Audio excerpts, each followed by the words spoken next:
A recent Military Times poll shows 52% of veterans plan to back President Donald Trump this election. I think a lot of people are looking at President Trump and saying, I can vote for him for the simple fact that promises made, promises kept.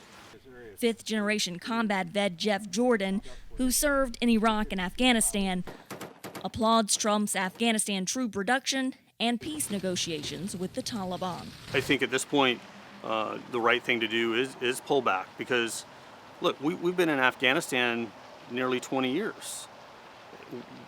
What do we have to show for that? Not only has Jordan thrown his support to Trump, he decided to run for Congress. The veteran community is important to me. A big part of his platform is outreach to older veterans, like Vietnam vet and Trump supporter Curtis Herrick. If you believe he's a nasty personality and don't think about all the rest, you might throw the baby out with the bathwater because he's really getting things done. Herrick says he values Trump's decision-making skills. He works about 20 hours a day, and he decides really quickly. When President Obama had the first surge, he anguished for 9 months before he'd make the decision. But about 42% of veterans polled said that by November 3rd, they will have voted for Trump's Democratic challenger, former Vice President Joe Biden.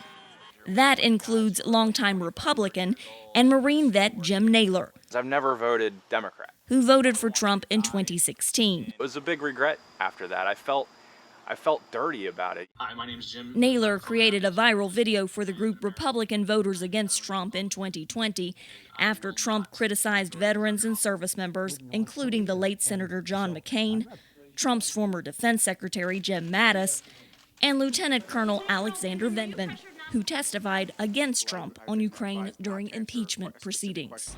Naylor also said Trump's troop pullout from Syria last October dishonored the military. He didn't send them home. He sent them just to countries, to his quote, that are paying for us to be there. He sent them to Saudi Arabia because Saudi Arabia pays. That seems so antithetical to what we go out there to fight for. We're not mercenaries. We don't fight for the highest bidder. We fight for what's right. Nearly 2/3 of female vets polled by the Military Times disapprove of Trump's presidency. This is a hat from my first ship. As a former ship navigator, Navy vet Lauren Symmes compares Trump's handling of the coronavirus pandemic to steering a ship through a storm. Donald Trump's job is to set a course for our country and make course corrections in terms of this pandemic and fighting it. And he hasn't. He hasn't set a course, let alone corrections. And it's really scary. I truly believe that Joe Biden is a person that will do that. Much like undecided voters in the general population, a small percent of veterans polled are split between third-party candidates or sitting out the election. My choices, in my view, are either cyanide or, arsenic. Iraq War veteran Josh Hill voted third party last time in protest, and once again does not like any of the choices. Carla Babb, VOA News, Washington.